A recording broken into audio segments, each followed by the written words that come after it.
Today we are going to be drawing an apple, and we are using a really great art material called Kwik Stix. They are tempera paint sticks. They feel a little bit like drawing with maybe like a lipstick or a glue stick, but they're really fun to use, and that's what we've got for our material for today.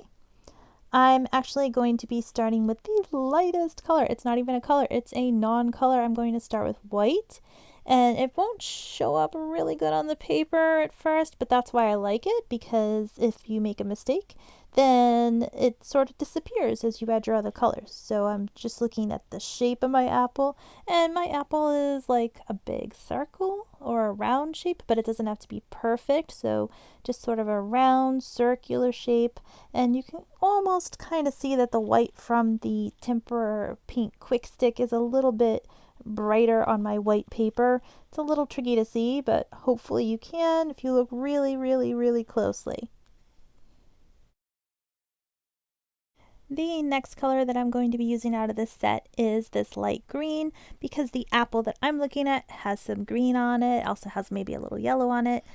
Your apple might not look that way though, so look really close at whatever apple you might be drawing, because maybe your apple is all one color and doesn't have some green or yellow on it, or maybe it's all green or all red. So really look closely at your apple to decide which colors you're going to use, and then look to see what kind of shapes those colors make on the apple, because there might be different shapes. They might be kind of strange organic shapes.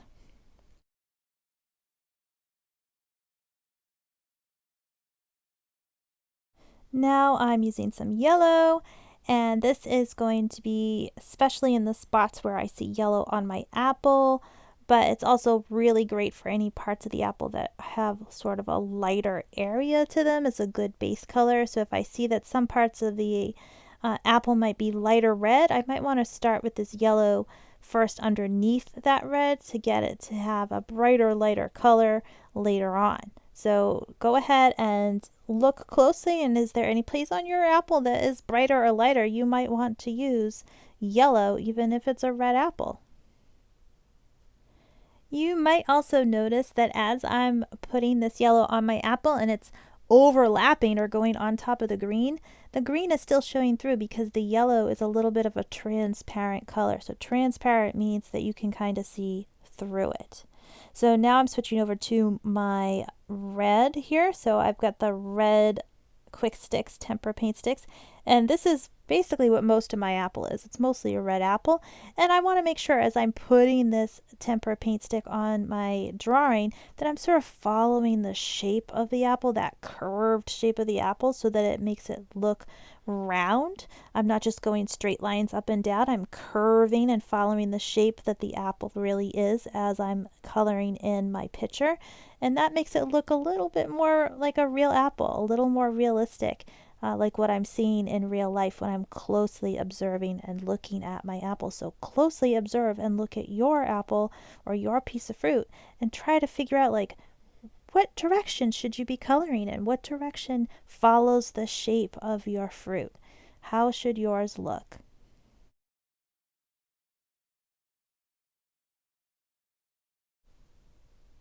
Now, even though this is an apple and not an orange, I am using this orange tempera paint stick to layer it in on top of the red that I already did. So there's parts of my apple that look a little bit lighter, that aren't as dark of a red, and putting some of this orange on top is going to help to make it look a little bit lighter, give it a little bit of a difference in color from the light red to the darker red, and it fills in a lot of those white spots that were still on my paper too, and that's always good too. When we fill in all of our white spots on our paper, it looks like it's really finished and we really tried our best.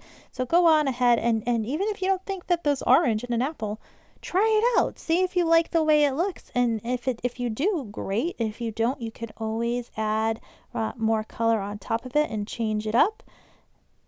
So I'm going to go back now, put some more red on top, because I think some parts need a little bit more red. So I'm going back in and making that a little darker. So I went some red, and then I did some orange, and now I'm doing red on top again. So it's really a fun experiment to see what I can do to make this look as close to the real apple as I can, and just try to see what I like. How do I like to use my tempera paint sticks to make a realistic looking apple? How do you like to use them to make a realistic looking apple or whatever it is that you're drawing or painting? Everybody's is going to be a little bit different.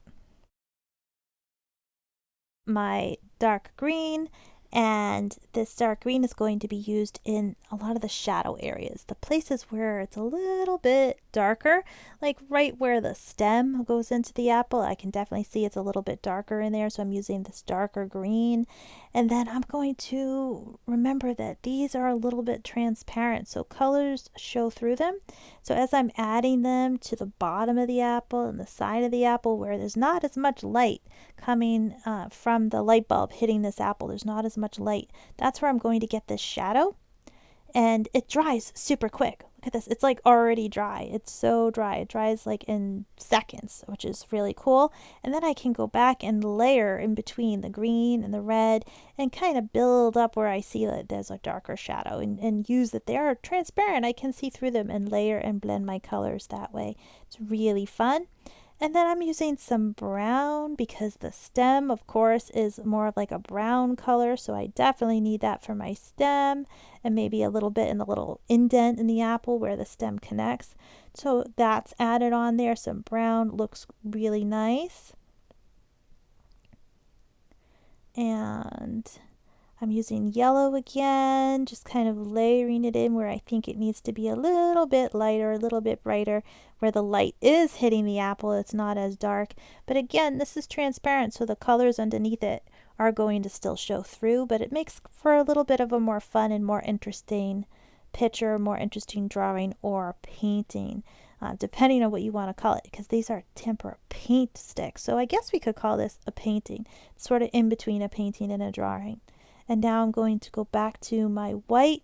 This time it's going on top of my already dry apple, and I'm going to add where the highlight is. The highlight is the shiny bright spot where the light is mostly hitting and reflecting off of this apple. Okay, there is our finished beautiful artwork. Remember, with tempera paint sticks, close the cap really good so they don't dry out.